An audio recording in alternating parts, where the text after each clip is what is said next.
நான் என்ன சொல்றேன், இப்படி ஒவ்வொருத்தரும் நான் இவரை எதிர்த்துட்டா என்னுடைய கெரியர் ஸ்பாயில் ஆயிடும், எதிர்த்துட்டா கெரியர் ஸ்பாயில் ஆயிடும், தனித்தனியா இப்படி ஒரு முடிவுக்கு வந்துட்டீங்கன்னா இந்த பிரச்சனைக்கு எப்ப சொல்யூஷன் வரும்? எங்க கூட இந்த வீடியோ கேட்குறப்போ ரொம்ப சிம்பிளாக ஒரு கொஸ்டினை கேட்டு போயிட்டாரு. எல்லா பொண்ணுங்களும் இப்படி இது பண்ணீங்க அப்படின்னா இந்த பிரச்சனைக்கு எப்போ தான் சொல்யூஷன்னு. ஃபஸ்ட் இந்த பிரச்சனைக்கான சொல்யூஷன் வந்து குடும்பம்ன்ற சாக்கடையை எப்போ நம்ம சுத்தம் பண்ணுறோமோ அப்போ தான் இந்த பிரச்சனைக்கான தீர்வு வரும். ஏன்னா பொம்பளை பொறுக்கிங்க இல்லை பெண்கள் கிட்ட பாலியல் வன்கொடுமை கொடுக்குற பெண்கள் கிட்டன்னு இல்லை, சின்ன ஆம்பளை பையனாக இருந்தாலும் நடக்குது. ஸோ நிலாவிலேருந்தோ சூரியனில் இருந்தோலாம் பொம்பளை பொறுக்கிங்க வந்து இறங்குறது கிடையாது. நம்மளை சுற்றி நம்ம குடும்பத்தில் அண்ணன் தம்பி அப்பா இந்த மாதிரி உறவுகளில் தான் வாழ்ந்துட்டுருக்காங்க. ஸோ இந்த பிரச்சனைக்கான தீர்வு குடும்பம் சுயநலமாக இல்லாமல் தன்னை சுற்றி இருக்கிற ஒரு உறவு தப்பு பண்ணால் அதை கேள்வி கேட்டால் தான் இந்த பிரச்சனைக்கான தீர்வு கிடைக்கும். ஸோ இது வந்து என் லைஃப்பில் அனுபவம் இல்லாமல் நான் சொல்லலை. என்னோட கூட பிறந்த அண்ணன் எனக்கு தொந்தரவு கொடுத்தாங்க பாலியல் ரீதியாக. என்னோட சித்தப்பா, என்னோட ஹஸ்பண்டோட அண்ணன், இப்போ என் ஹஸ்பண்டோட அண்ணன் தப்பு பண்ணான்னு சொன்னதுக்காக தான் இப்போ என் லைஃப்பில் மிகப்பெரிய போராட்டத்தை நான் சந்திச்சிட்ருக்கேன். அதுக்கான ப்ரூஃப் எல்லாமே ஆல்மோஸ்ட் யூடியூப்பில் நான் வந்து ரிலீஸ் பண்ணால் கூட குடும்பங்கள் வந்து, அதாவது 2 செட்டாக இருக்கானுங்க. ஒன்று என்கிட்ட தப்பாக நடந்துக்கிட்டான்னு சொன்னவன் கூட வெளியே போகிறானுங்க வர்றானுங்க. அதுவும் ரொம்ப ஃபேமஸான ஊர் வேறு, அலங்காநல்லூர். ஒரு மாடை கூட தாம் பிள்ளையாக பார்க்குற ஒரு ஊர். ஒரு குழந்தை இறக்குற மாதிரி இருக்கப்போ கூட பரிதாபப்படலை. பொம்பளை பொறுக்கி, நான் அப்படி தான் சொல்லுவேன், பொம்பளை பொறுக்கியோட தைரியமாக ஊர் திருவிழாவிலேருந்து எல்லா விஷயத்துக்கும் போயிட்டுருக்கான். இன்னொரு செட்டு என் வீட்டுக்காரரு. இதை நான் ஏற்றி கேட்டப்போ ஒன்னால தாண்டி என் குடும்பமே பிரச்சனை ஆயிடுச்சுன்னு சொல்லி அந்த ஆளும் விட்டுட்டு போயாச்சு.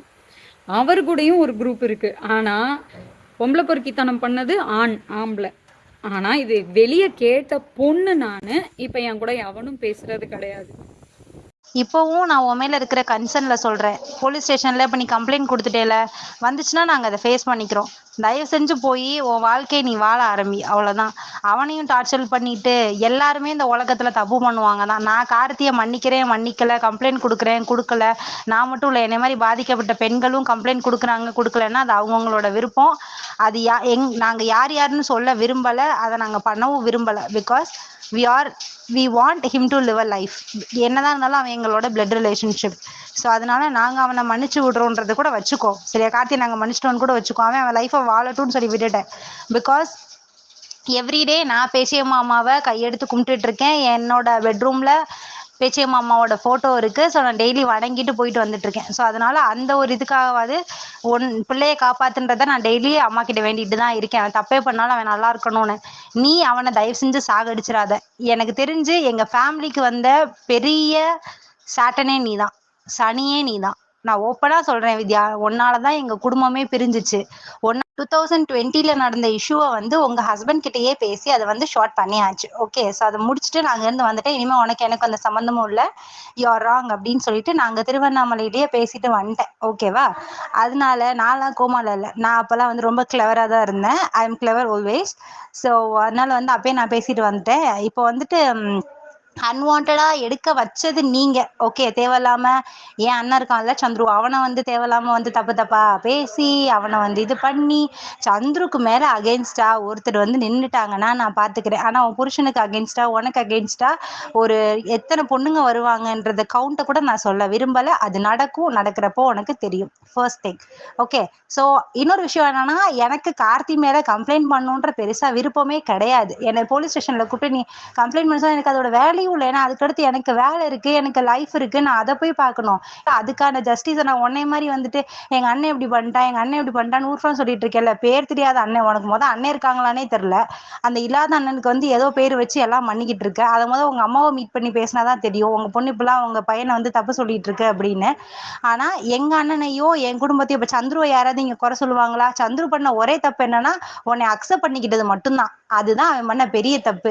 நாங்க இருந்த வீட்டுக்குள்ளேயே உன்னை அக்செப்ட் பண்ணி உன்னை வந்துட்டு இது பண்ணி விட்டான் பாரு. சரி நம்ம பிள்ளை யாருமே இல்லாம வந்து நிக்கிறான்னு சொல்லி சந்துரு அக்செப்ட் பண்ணிக்கிட்டான் பாரு. அதுதான் அவன் பண்ண பெரிய தப்பு. சந்துருவை விட பெரியவ நீ. ஆனா கார்த்தியை கரெக்ட் பண்ணி கல்யாணம் பண்றதுக்கு நாங்க எல்லாரும் அக்செப்ட் பண்ணோம் பாரு. அது நாங்க பண்ண 2வது தப்பு. சோ இதெல்லாம் நடந்தும் நன்றியே இல்லாம கொஞ்சம் கூட நன்றியே இல்லாம பிஹேவ் பண்ணிட்டு இருக்க. சோ இதுக்கெல்லாம் வந்து கர்மாதான் நீ இப்படி அலாடி போய் திரியிற. அது ஒரு விஷயம். போலீஸ் கம்ப்ளைண்ட் பண்றதுன்னா பண்ணு, உன்னோட மென்டல் ஹெல்த்துக்காக நீ என்ன வேணாலும் பண்ணு வித்யா, அது வந்து பிரச்சனையே இல்லை. So I'm just talking you frankly. We also have an issue. எங்களுக்கும் நிறைய அப்ஸ் அண்ட் டவுன்ஸ் இருக்கு, அடுத்தடுத்து கமிட்மெண்ட்ஸ் இருக்கு. ஸோ அதை நோக்கி தான் நாங்கள் போயிட்டு இருக்கோம். உன்னோட தேவைகள் என்னவோ அதை மட்டும் வேணும்னா அதை மட்டும் வாங்கிட்டு நீ போயிட்டே இரு, அவ்வளோதான். சும்மா வந்து இஷ்யூவை ரைஸ் பண்ணிட்டே இருக்காத. உனக்கு போலீஸ் கம்ப்ளைண்ட்ஸ் உன்னோட மென்டல் ஹெல்த்துக்காக கொடுத்துட்டேல, போலீஸ் ஸ்டேஷன்ல இருந்து கால் வந்துச்சுன்னா we will face the issue. சரியா? ஸோ அதோட நீ கிளம்பிடு. சும்மா திரும்பி வந்து எங்களை டிஸ்டர்ப் பண்ணிக்கிட்டே இருக்காது. அவ்வளோதான் நான் சொல்லுவேன்.